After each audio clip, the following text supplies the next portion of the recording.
안녕하세요. 지에서 특강 두 번째 시간 시작합니다. 뭐 화면 그렇게 나쁘지 않죠? 소리도 뭐 괜찮죠? 어, 그 두 번째 시간부터 그 이제 지혜 문학, 특별히 정경, 그 이제 잠언서, 욥기, 전도서 좀 실천적으로 적용하는 시간을 좀 가져보겠다 제가 말씀을 드렸어요.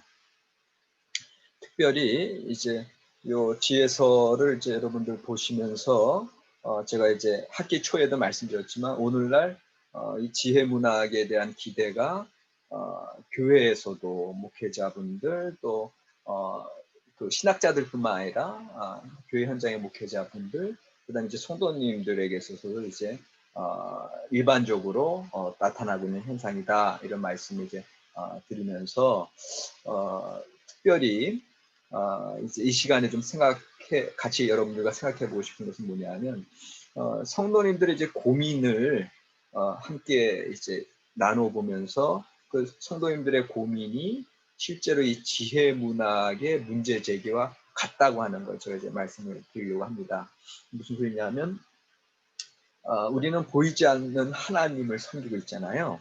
그런데 교회에서 특별한 시간과 공간의 예배 장소에서는 그 하나님과의 교통이 어느 정도 수월하고 뭔가 느낌이 있고 계시성이 있고 마음의 위로가 있고 주일 예배 드리고 나서는 이제 마음의 시원함이 있고 새 힘을 받는 게 있는데 그런데 월요일부터 시작하는 일상의 삶에서는 다시금 눈에 보이는 현실 속에 파묻혀 버리고 또 세상적인 염려와 재리의 유혹과 어떤 물질적인 것들이 항상 우리를 가로막음으로 보이지 않는 하나님 그리고 우리의 내적인 어떤 신앙의 경건성, 거룩성을 유지하기가 상당히 어렵다라는 거죠. 그러니까는 우리 목회자분들이야 주일날 선포하고 그리고 말씀대로 항상 기도하고 또 말씀 연구하고 이렇게 살아가고 전도하고 그렇게 지내시면 되는데 실제 성도님들은 삶 속에서 늘 일상의 삶을 부딪히고 아이들 기르고 돈 벌어야 되고 또 어르신 건강 힘드시면 또 부모님들 건강 돌봐야 되고 또 직장 생활하면서 술과 음주 문화나 세상의 문화들 어쩔 수 없이 이제 접해야 되고 직장 상사 눈치 봐야 되고 후배들도 눈치 봐야 되고 이런 삶을 살아가면서 얼마나 하나님의 사람으로 경건하며 구별되며 또 제가 늘 강조하듯이 적절한 삶을 그 삶 순간순간 적중하는 삶을 어떻게 살아갈 수 있느냐. 그러니까 항상 신앙과 내가 원하는 신앙의 모습은 여기 있는데 나의 현실은 여기에서 늘 이게 갭이 있다라는 거죠. 갭만 있으면 다행이게 항상 이게 부딪혀. 항상 내 안에서 충돌이 일어나. 그러니까 이런 상황 속에서 어떻게 살아가야 되느냐. 이 문제가 고대 이스라엘의 이 구약 성경의 생산자들, 이 구약 성경의 계승자들에게도 있었다라는 소리고요. 계승자들의 중심에 현자들, 지혜문학자들이 있었다라는 거죠. 그래서 방금 이제 지난 첫째 시간에 얘기했듯이 요거를 좀 생각하시면 돼. 그 전도서의 기자가 기존의 헤브라이즘에 능통하고 전통에 충실했던 자들이 어떻게 헬레니즘, 그 당시의 현실, 세상 현실의 어떤 가치관이죠. 그것들과 충돌하지 않고 잘 통합했다라고 하는, 이제 그거를 여러분이 기억하시면 지금 제가 제기하고 있는 오늘날 실천을 위한 지혜 영성의 삶도 이제 여러분들이 이제 힌트를 얻을 수 있는 거예요. 그렇다고 제가 여러분들이 다 지혜자, 철학자, 막 전도자처럼 그렇게 대단한 어떤 지혜의 대가, 그 다음에 어떤 대단한 신학자가 되라는 소리가 아니고요. 가장 기본적으로, 가장 기본 레벨로 내려와서 가장 기본적으로는 항상 이들은 뭘 고민했다? 자기의 신앙의 문제와 현실의 문제를 항상 고민했다. 그리고 그 고민하는 가운데 충돌돼 가지고 나가 떨어진 게 아니라 오히려 잘 융합되어지고 통합되어지고 오히려 정반합 변증론 쪽으로 발전의 과정으로 나아갔다. 이거를 이제 여러분들 기억하시면서 구체적으로 오늘날 우리가 그러면 이 코로나 시대, AI 시대, 이런 제4차 산업혁명 시대, 그 다음에 1인 가구만 늘어나는 이런 세대에서 우리가 어떻게 지내야 되는지 이제 이거를 같이 좀 생각해 보자라는 거죠. 말씀과 현실의 문제를 지금 우리가 이제 함께 생각해 보자라는 거죠. 그리고 신학적으로는요, 모든 분들 다 신학자가 되어야 된다라고 제가 말씀드렸는데, 신학적으로는 오늘날 우리의 문제는 창조 신학적으로 다 풀 수가 있다. 그렇게 말씀드리는 겁니다. 기존의 구원 신학, 구속사적인 신학에서 우리가 7, 80년대, 90년대, 2000년대까지 왔다면 이제는 2000년대 이후부터는 이제 웰빙 사회, 그래서 현실, 일상의 삶이 중시되는 이 시대에는 좀 더 구속사적인 어떤 구속사는 강해요. 뿌리가 깊어요. 그러나 그 섭렵하고 바라보는 지평은 한계가 있어요. 그러나 창조신학은 그 한계를 확장시켜주고 열어주고 그래서 일반적이고 보편적인 삶까지 나아가게 해줘요. 그게 이 지혜문학의 능력이고 지혜문학을 통해서 우리가 배울 수 있는 지혜문학의 장점이 되겠죠. 그래서 전체적으로는 창조신학으로 여러분들이 우리의 삶에 다가오는 모든 문제들을 해결해 갈 수가 있는 겁니다. 이제 예를 들어서 설명해 드릴게요. 기존에 그건 구약 성경도 마찬가지예요. 구약 성경의 형성 과정과 구약 성경의 신앙 고백자들은 처음에는 구원 신학적인 관점에서 하나님을 믿고 야훼 신앙을 고백했고 그들의 관점이 점차로 창조 신학적이고 일반적이고 보편적인 관점으로 나아간 걸 구약 성서 내에서도 볼 수가 있어요. 그걸 어떻게 볼 수 있느냐? 자, 늘 위기의 시대에 그들의 신앙은 빛을 발하고 그들의 성서 신학, 그들의 어떤 조직 신학들이 이제 힘을 발휘하게 되는 거거든요. 그러니까 이스라엘 역사 가운데 제일 위기의 시대는 언제였습니까? 포로기 전에 멸망. 하나님의 선민이 이방 신을 섬기는 마르두 신을 섬기는 바빌론에 의해서 멸망했습니다.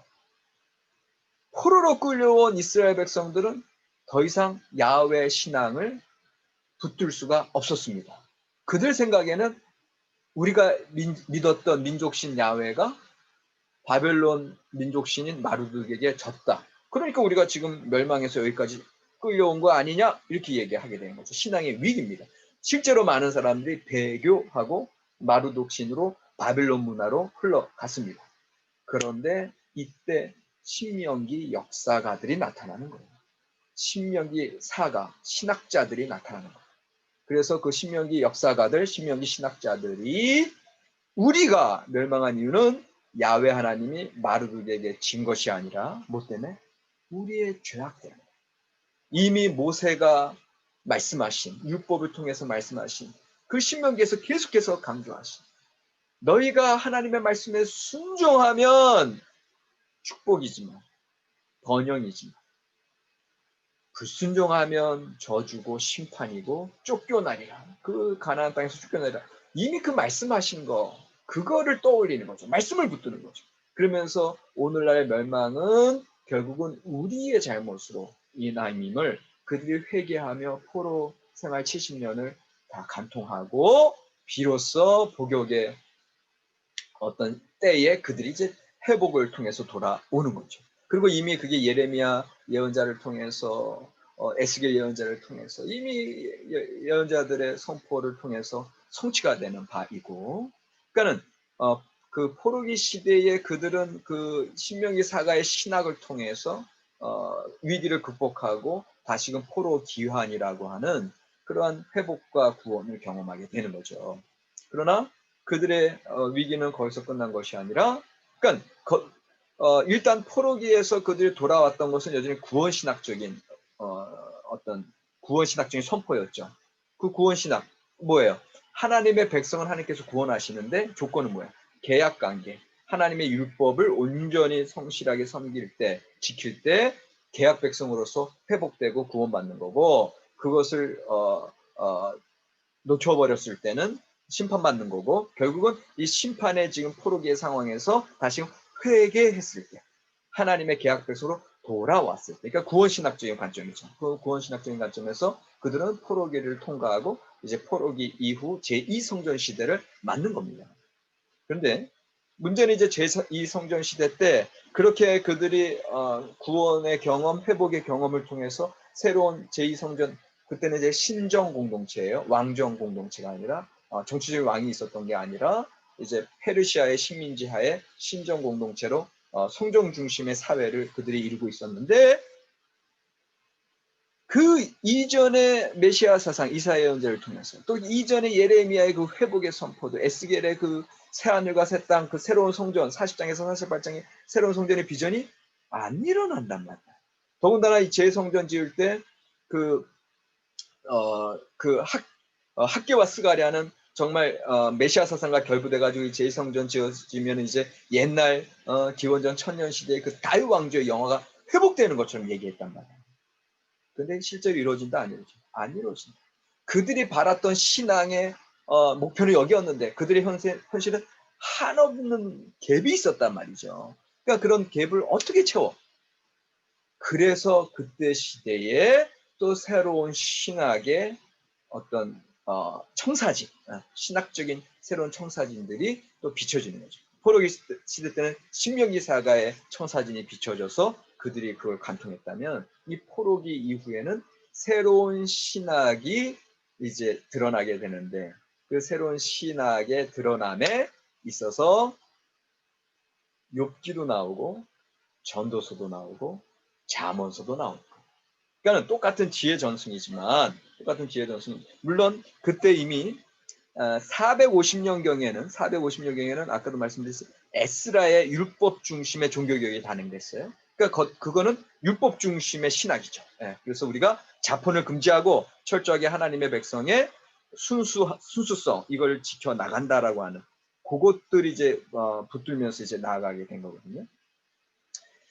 그런데 이제 그 450년의 그 흐름, 이게 450년에는 그런 이제 그래서 유대교라고 하는 게 이제 그때 에스라가 유대교의 아버지에서 그때 발흥이 되는데, 근데 문제는 그럼에도 불구하고 그 시대가 또 흘러가면서도 또 다른 위기들이 있는 거예요. 율법을 철저하게 지키는 자들이 오히려 점점 힘들어져. 사회적으로는 오히려 재산을 잃고 어려워지고, 오히려 페르시아와 어떤 결탁해가지고 그냥 대충 그냥 종교적인 어떤 제사 행위를 하면서 그냥 페르시아에 이제 공물 바치면서 중간에 자기가 얼마 빼돌리고 막 이런 일들을 했던 당시에 제2성전 시대 종교 지도자들이 오히려 더 잘 살아가고, 그런 자들이 율법을 어기면서도 거짓말하면서 그렇게 잘 살아가는데, 오히려 정직하게 하나님을 온전히 섬기고 율법 중심으로 이제 약자들을 고아와 가부를 돌보는 귀족 계층들은 점점 고통스러운 삶을 맞이하게 된단 말이에요. 현실이 그렇단 말이에요. 그럴 때 욥기가 이제 형성이 되는 거고, 더 나아가서는 이 모든 일들을 하는 데 있어서 욥기와는 또 다른 종류의 어떤 귀족층이나 당시 이제 대부호가 결국은 그가 쭉 지내오면서 봤던 일들이 해 아래에서 그냥 반복만 있고, 또 전혀 고생하지 않았던 자들이 불로소득을 가지게 되고, 또 뭔가 열심히 투자하고 성실하게 일했던 사람보다는 별로 투자 안 했는데 그냥 때를 잘 만나고 좋은 기회를 타가지고 부자가 되는 그런 모습을 이제 이 페르시아 시대 때 보면서 점점 도시 사회가 되면서 전도서와 같은 또 고민이 나타나게 되는 거예요.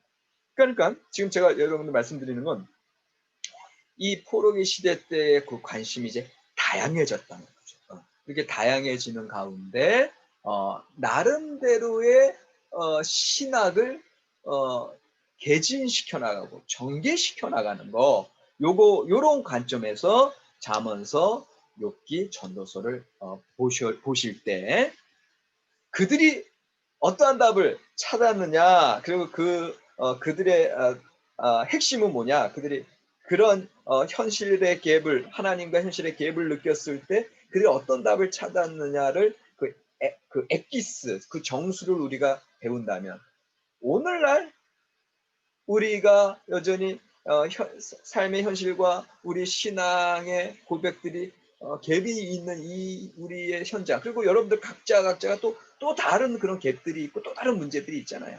그런 다양한 문제들 속에서 어떤 분은 욥기를 통해서 답을 찾을 수 있고, 어떤 분은 전도서를 통해서 답을 찾을 수 있고, 어떤 분은 잠언서를 통해서 답을 찾을 수 있고, 그다음에 제가 말씀드리겠지만 여전히 잠언, 욥기, 전도서는 하나의 지혜 문학으로 또 여전히 일관된 메시지를 우리에게 주고 있다. 이거를 이제 우리가 함께 생각을 좀 해보려고 합니다. 그래서 일단은 제가 이제부터는 잠언의 구성, 또 욥기의 구성, 전도서의 구성 같은 경우는 지난번에 다 보여드렸는데, 요거를 보고 중심 메시지, 각각의 책의 중심 메시지들, 그다음에 그 책에서 이제 중요하게 다루어져야 할 어떤 본문들도 좀 보면서, 그러면서 핵심 내용들을 보고 거기에서 일관된 내용들 보면서 오늘의 실천까지 제가 좀 여러분들과 좀 같이 이야기 나누려고 합니다. 자, 이제 지금 보여드리는 화면은 이제 요 잠언의 구성에 대해서 먼저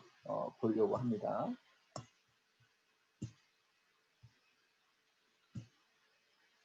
자, 이게 떴죠. 구약성경 지혜서의 구성. 제가 이거 여러분들 보여드리려고 지금 그 줌으로 지금 하고 있는 겁니다. 자, 이거 PPT 파일 열심히 만들었고요. 그런데 또 이렇게 자랑하다 보면은 안 넘어가는 경우. 이게 지난번에도 안 넘어가더라고요. 그래서 왜 그런가. 원을 좀 빨리 찾아야 되는데. 자, 이제 이렇게 쭉 화면이 있는데 제가 두 번째 화면으로 가고 싶은 거거든요. 잠언의 구성. 넘어가야 되는데. 오케이, 넘어갔다. 1장 잠언의 구성은 이제 여러분들 제 주석집 보면 나와요. 제 잠언 주석집 보면 그 잠언 주석집 그대로 제가 옮겨놨습니다. 근데 이제 함께 보면서 좀 더 생각해 보려고 이렇게 해놨는데, 자, 잠언은 총 이런 여러 가지 묶음이라고 제가 말씀을 드렸어요. 그래서 1장 1절에서 9장 18절 소위 신학적 잠언, 1장에서 9장 신학적인 잠언이 맨 앞에 붙어 있습니다. 그러나 실제로 이 1장부터 9장은 오히려 뒤에 나오는 10장에서 31장에 나오는 잠언들에 비해서는 오히려 그 뒤늦게 오히려 시대적으로는 더 늦은 것 수도 있다라고 하는 거. 그건 무슨 얘기냐 하면은 여러분들 실제로 여러분들도 석사 논문이든 박사 논문이든 논문 쓰실 때 서론은 언제 쓴다? 본론과 결론이 다 끝난 다음에 맨 나중에 써요. 물론 이제 서론의 어떤 그런 관념을 가지고 어떤 청사진을 가지고 설계도를 가지고 본론 결론을 쭉 가죠. 그러나 그 본론 결론이 된 것을 통해서 다시 서론을 다시 완성하잖아요. 그런 면에서 잠깐만요. 지금 또 인터폰이 와서 죄송합니다. 여보세요. 지금 나 지금 강의 또 녹화중이야. 네. 내가 전화할게요. 예. 자, 미안합니다. 그런 면에서 신학적 잠언 1장에서 9장은 이제 오히려 뒤늦은 시기의 잠언으로 이제 그 학자들은 후대 어떤 지혜, 후대의 지혜다. 또 그러니까 앞선 지혜, 또 후대의 지혜 뭐 이런 표현들을 쓰는데 저는 이제 그런 표현은 잘 안 쓰는데 어쨌거나 좀 더 나중 시대에 이제 들어간 게 1장부터 9장이고요. 그 다음에 10장 1절에서 22장 16절이 새로운 제목으로 솔로몬의 잠언이라 그래서 이제 정말 그 단편들의 잠언들이 이제 들어가 있고요. 그리고 나서 22장 17절에서 24장 22절이 지혜 있는 자의 말씀 해서 우리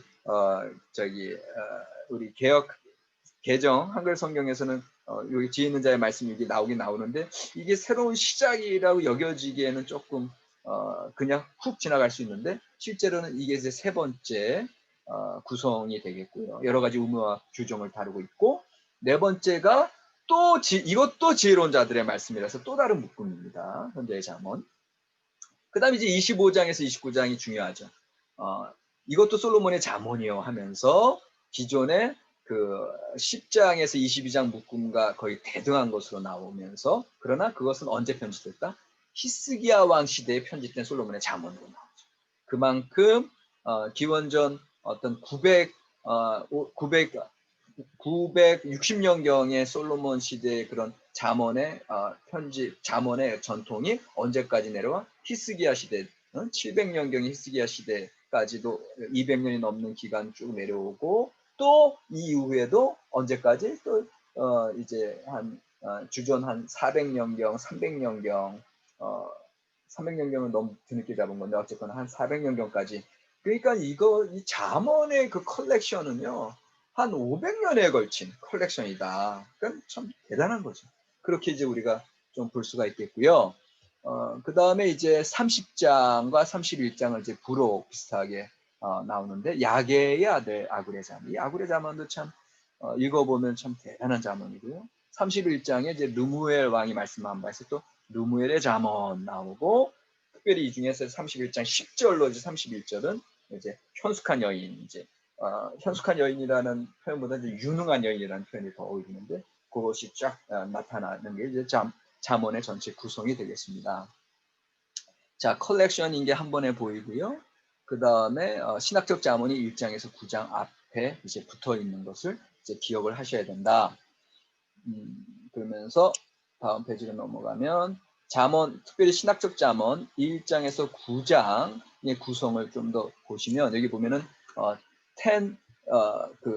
10가지 연설, 10가지 연설이 10가지 연설과 그 다음에 또 5개의 중간 어떤 연설이 있는 것으로 이렇게 보는데, 이 10가지 연설이라고 했을 때는 요거는 주로 이제 부모와 스승이 이제 이야기하는 것으로 이렇게 나오고, 전통적인 그런 잠언의 강조가 있다면, 이제 중간 5 interlude 하면 중간 연주죠. interlude 하는 중간 연주인데, 그 중간에 특별히 강조되는 그런 특별히 의인화된 지혜 여인이 이제 중심적으로 나타나는데, 그런 내용들을 이제 잠언에서 볼 수 있어요. 이거를 다시 보면은 일단 기본적으로 10 instruction, 10개의 연설이 있는 거죠. 10개의 연설이 이제 이렇게 있는 것을 보면, 특별히 1, 2, 3, 4, 5, 6, 7, 8, 9, 10까지 이렇게 10개의 연설이 있는데, 이 중에 아까 얘기했던 인터루드가 이제 중간중간에 이제 들어가 있는데, 요 5개에 대해서 이제 또 다음 페이지에 나와요. 그래서 이렇게 셋, 넷, 5개 이렇게 되고 있는데, 자, 첫 번째가 부모의 법과 악인의 괸 해가지고 전통적인, 여기 이제 여러분들 1장 8절로 시작하는 건 뭐야? 1장 1절에서 7절은 서론이라는 소리죠. 그래서 전체적인 서론이 나왔고, 그리고 나서 이제 본격적인 부모와 스승의 연설이 내 아들아 하면서 시작되는 게 1장 8절에서 19절입니다. 그러니까는 전통적인 연설이 이제 10개다라고 했을 때, 자, 지혜 전통이 받아들이는 전통적인 연설의 내용은 뭘까? 부모의 법과 악인의 게임에 빠지지 말라고 하는 그런 당부가 첫 번째 연설에 나오고, 그 다음에 요거 사이에 1장 이제 22절에서 그 33절까지가 1장 20에서 33절까지가 이제 first interlude는 이제 다음에 이렇게 나와요. 그래서 지혜 여인의 선포가 중간에 들어가 있는 걸로 보이고, 그 다음에 이제 두 번째 연설은 의인의 길과 악인의 길 해서 분명하게 의인과 악인이 이제 또 선인과 악인, 의인과 불의자, 이게 분명하게 구분되는 게 잠언의 전통. 이거는 좀 우리가 분명하게 이제 보이는 거고, 그 다음에 신명기적 지혜와 연결돼 있어요. 그래서 3장 1절로 12절에서 분명한 인과응보적인 그런 하나님의 말씀 순종에 대한 것이 강조되는 게 이제 3장 1절로 12절. 다 전통적인 지혜예요. 그러고 나서 중간에 세컨드 인터루드가 바로 요 지혜는 생명나무라고 하는 그 유명한. 그래서 롤란 머피라고 하는 그 지혜 전문가, 이제 미국의 이제 신부님이신데, 아마 그 가톨릭 신부님이 아니라 아마 성공의 신부로 제가 알는데 정확하게 잘 몰라요. 어쨌든 신부님이신데, 요 지혜는 생명나무라고 하는 그걸 지으셨어요. 그래서 이 책인데, The Tree of Life라고 하는 롤라 머피 이분이 이제 지으신 건데 그만큼 이분의 이제 주된 지혜 문학의 중심은 생명나무다. 잘 보시면 그 창 안에 스탠드 글래스처럼 생명나무 모습도 이렇게 나와 있죠. 자, 그 다음에 세 번째, 네 번째죠. 네 번째 연설은 3장 21절에서 55절 어리석은 자에 대한 것 쭉 얘기 나오고 이제 어리석은 자가 이제 그 음료 유혹에 빠지는 것들 쭉 나오죠. 그다음에 4장 1절에서 9절이 지혜의 전승과 유혹에 대한 거. 그다음에 4장 10절에서 19절 지혜 유전과 상속. 다 전통적인 지혜에 대한 이야기들이 쭉 나오고 있고 4장 20에서 27절 이제 지혜와 마음. 그래서 제가 주석서 쓰면서 제일 강조한 것 중에 하나가 내 마음을 지키라 하는 거. 무릇 지킬만한 것 중에 더욱 내 마음을 지키라. 이게 7번째 지혜 연설에 나오네요. 그죠? 그리고 이제 8번째가 지혜와 성에 대한 거. 이제 또 여전히 그 음료의 유혹을 조심하라고 하는 것들이 이제 나오고 있고요. 그 다음에 이제 세 번째 인터루드가 일반적인 가르침에서 성품교육. 그러니까는 요 인터루드가 여기 보시면 첫 번째, 두 번째 이렇게 나오고 그 다음에 네 번째, 다섯 번째 이거는 다 지혜 여인과 관련돼 있어요. 지혜 여인, 지혜는 생명나무, 또 지혜 여인, 지혜 나와 있는데 중간에 이 6장 같은 경우는 일반적인 성품 교훈으로 나오는데 특별하게 이제 네 가지 어떤 주제들이 쭉 나오고 있거든요. 그 네 가지 주제들은 기존의 또 전통적인 지혜와는 조금 다른 어떻게 보면 되게 실제적인 교훈들이 나와요. 그러니까 유명한 6장의 그 네 가지 교훈 중에 첫 번째 교훈이 보증 쓰지 말라는 거. 내 아들아, 내가 만일 이웃을 위하여 담보하며 타인을 위하여 보증하였으면 내 입의 말로 내가 얽혔으면 내 입의 말로 인하여 잡히게 되는 좀 특별한 내용이 이제 첫 번째 나오고 있고, 근데 두 번째 아주 이거는 우화적인 거죠.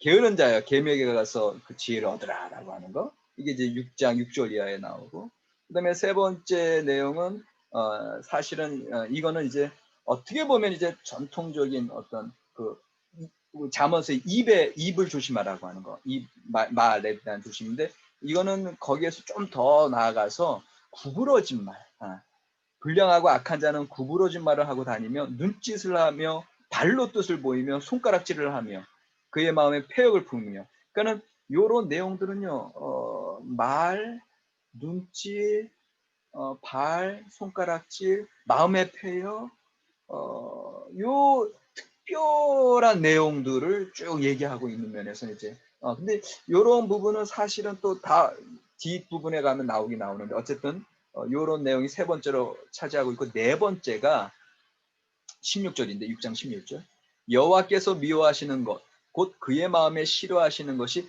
옌일곱 가지니 하면서 또 다시 교만한 눈, 거짓된 혀, 무죄한 자의 피 흘리는 손, 악한 계기를 깨하는 마음, 악으로 달려가는 발, 거짓을 말하는 망령된 증인, 형제사를 이간하는 자인이라 해서 특별한 그 우리 인간의 삶 속에 동원되는 눈과 귀와 말과 손짓과 발짓 이 모든 것들에 대해서 이렇게 분석적으로 나와 있는 걸 볼 수가 있습니다. 상당히 특별한 여전히 인터루드 특별한 것임에는 틀림이 없고요. 그 다음에 이제 아홉 번째 벌써 6장 20에서 35가 되겠네요. 아홉 번째 6장 20에서 30 음녀 경계에 대한 거 나오고 그리고 끝으로 이제 행복한 결혼 생활 해서 요 10가지 연설은 이렇게 전통적인 그 지혜자들의 강조점을 이렇게 보여주고 있다. 그리고 나서 네 번째, 다섯 번째는 이제 인터루드로 해서 지혜인의 초점과 정체성, 그다음에 지혜여인과 어리석은 여인 이렇게 나와 있어요. 근데 이번에 제가 그 구야학회에서 이제 지난주에 10월 16일 날 이제 발표를 했잖아요. 그 이제 발표를 했던 것은 요 특별히 이 지혜 여인의 선포 요 1장 20에서 33 그다음에 8장 전체 그 다음에 9장에서도 사실 9장 1절로 6절이 지혜 여인인데 또 뒷부분에 보면 어리석은 여인이 이제 또 대칭적으로 나오고 그 사이에 여호와 경외에 대한 게 있어서 사실은 이제 이걸 다 다뤘다고 다 볼 수 있는데 여기서 제가 이제 발견한 것을 여러분들랑 좀 나누면 이 잠언 부분이 좀 마무리되고 이제 욥기 부분으로 넘어가려고 하는데 특별히 의인화된 지혜 여인의 부분에서 1장 20에서 33절은요. 여러분들 보시면 아시다시피 여예언자의 목소리가 나와요. 그러니까 지혜 여인이라고 하는 어떤 상징적인 어떤 존재를 의인화시켜서 성문과 길거리와 광장에서 너희들은 내 말을 들으라, 내 말을 따르라. 그래서 마치 모세의 율법을 강조하듯이 내 말을 따르고 그렇지 않을 경우에는 너희들은 이제 심판받고 너희들은 재앙을 받으리라. 여기서는 이제 예언자의 목소리죠. 그러니까 어떻게 보면 1장 20에서 33절은 율법의 전승과 예언 전승이 다 들어가 있는데 그것을 의인화된 지혜 여인의 목소리로 호크마, 호크못 해가지고 그 지혜 여인의 목소리로 이제 선포하는 거거든요. 그러니까는 어떻게 보면 1장 20에서 33이 지금 이 인터루드 앞에는 뭐가 있어? 자, 이건 좀 다른 말로 형광색으로 바꿔보겠습니다. 자, 아까 이 인터루드를 얘기하다 말았잖아요. 근데 이 인터루드 앞에 부모의 법과 악인의 게임 나오죠. 그 다음에 뒤에는 또 뭐가 나와요? 의인의 길과 악인의 길이 나오죠. 그러니까는 이 두 가지는 전통적인 지혜의 가르침이야. 근데 이거에 대해서 중간에 그 여예언자의 목소리가 들어가는데 사실은 그것은 기존의 율법 전승과 예언 전승의 합이에요. 그러면서 지혜자의 목소리를 얘기한다고 하는 건 율법과 예언 전승이 지혜 전승을 통해서 통합했다는 소리인데 그거를 이야기하면서 이 퍼스트 인터루드를 통해서 이 지혜자가 지금 여기서 하고 있는 건 뭐냐면 기존의 이 전통적인 지혜 있잖아요. 전통적인 부모의 법, 악인의 게임에 빠지지 말라는 거, 그 다음에 선악의 구분, 이것 자체가 하나님의 율법, 그리고 하나님의 예언, 그리고 하나님의 지혜의 말씀과 하나다, 통합적인 거다. 다시 말하면 이제까지의 기존의 모든 전통들을 통합하고 있는 걸 얘기해 주는 거예요. 그러니까 이 잠언서는 단순한 처세술 얘기하는 게 아니에요. 단순한 행복론 얘기하는 게 아니에요. 기존의 모든 구약 성경의 전통을 다 통합한 것으로 나타나고 있다. 이렇게 여러분들 이제 보실 수가 이 정경적인 어떤 읽기에서도 보이고 분명한 이 현자들, 지혜자들이 이 안에 이 first interlude를 넣은 이유를 여러분들이 분명하게 보고 계시는 거예요.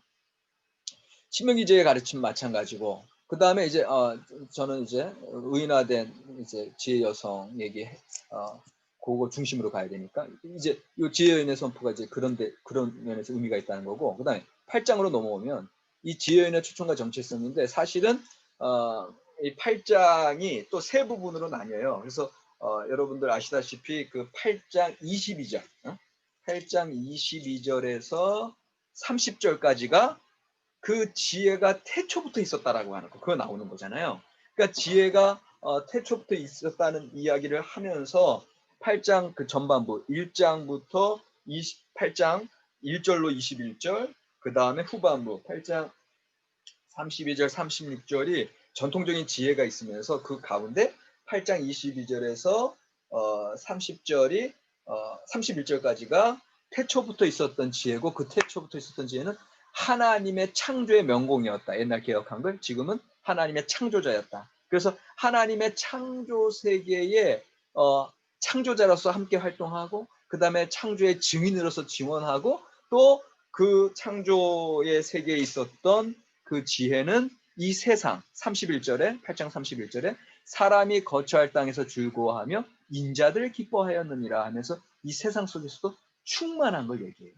그러니까 지금 아까 1장 20에서 33절은 기존의 율법 전통과 예언 전통이 지혜 전통과 만나는 걸 보여주면서 단순한 부모님 스승들의 교훈을 그렇게 처세술이나 인간 교훈으로 보는 것이 아니라 하나님의 말씀으로 봐야 된다는 걸 분명히 얘기했고 그런데 지금 그 하나님의 말씀, 그 지혜 여인의 말씀이 이제는 그 지혜 여인의 정체성, 지혜 여인의 정체성은 태초에 하나님 앞에 처음으로 지어진 자고 으뜸된 자고 그리고 그 지혜를 통해서 이 세상이 창조된 것으로 나옴으로써 지혜가 신격화, 신성화되기까지 나아가는 거예요. 그러니까는 이 앞에서 얘기했던 지혜가 기존의 율법전서가 예언전서의 통합이다라고 하는 차원을 더 뛰어넘어서 여기서는 더 큰 의미를 얘기하는 거죠. 그만큼 지혜의 개념 자체가 신성화되어 있고 신격화된 자리까지 올라가면서 이 지혜는 창조의 신비와 창조의 능력으로 드러나는 것으로 나타나는 게 8장이면 끝으로 이 9장에 내려가서는 이 9장의 1절로 6절이 바로 이 어리석은 여인과 이제 대조가 되면서 중간에 9장의 가장 한가운데 있는 것이 바로 10절이에요. 여호와를 경외하는 것이 지혜의 근본이요 거룩하신 자라는 것이 명철이니라 해서 요거는 이제 제 주석집 보면 이제 9장 보면 딱 또 키아스모스로 되어 있는 거 딱 볼 수가 있잖아요. 그런데 특별히 9장 1절에서 6절에서는 또 뭐가 강조되냐면 지혜가 그의 집을 짓고 7기둥을 다듬고 포도주와 온갖 맛있는 상을 차려가지고 길거리에 나가서 큰 높은 곳에 올라서 사람들 불러들여 너는 와서 내 식물을 먹으며 내 혼합한 포도주를 마시고 어리석음을 버리고 생명을 얻으라 명철의 길을 행하라 하느니라. 이 얘기는 무슨 얘기? 지혜가 이제는 보세요. 지혜가 이제 모든 가르침의 통합이고 하나님의 말씀이라는 걸 강조되고 또 여기 지혜가 이제 신격화, 신성화되는 것까지 갔는데 다시 그 지혜는 일상의 삶에서 의식주의 세계에 현현하는 것으로 나와요. 그러니까 이게 잠언서예요. 그러니까는 이 잠언서를 이 지혜 여인, 그래서 왜 자꾸 지혜 여인이라고 그러냐면 호쿠못으로 나와요. 그 지혜를 가르쳐서. 그 지혜를 가르쳐서 마치 하나님을 가리킬 때 엘 단수 엘로힘 복수인 것처럼 호쿠마 단수 호쿠모트 복수해가지고 전체적인 지혜인데 그것이 여성형이기 때문에 지혜 여성으로 얘기하는 거거든요. 그래서 그런 지혜 여성의 어떤 상징이죠. 그런 상징을 통해서 마치 그 욥기에서 베헤못과 리워야단이 창조세계의 으뜸된 피조물의 상징이면서 동시에 욥에 대해서 이제 상징적으로 얘기하는 것처럼 이 지혜 여인은 어떤 창조의 신비, 창조의 능력을 상징성 있게 얘기해. 그런데 그걸로 끝나는 게 아니라 다시금 천상 세계의 태초에 있었던 그 창조의 신비로 끝나는 게 아니라 그 창조가 이 땅 가운데 집을 짓고 또 음식을 차리고 사람들을 초대해서 그들에게 생명을 줘. 그래서 이 지혜 여인의 모습이 나중에 31장의 유능한 여인의 모습, 지혜와 합치가 되는 거거든요.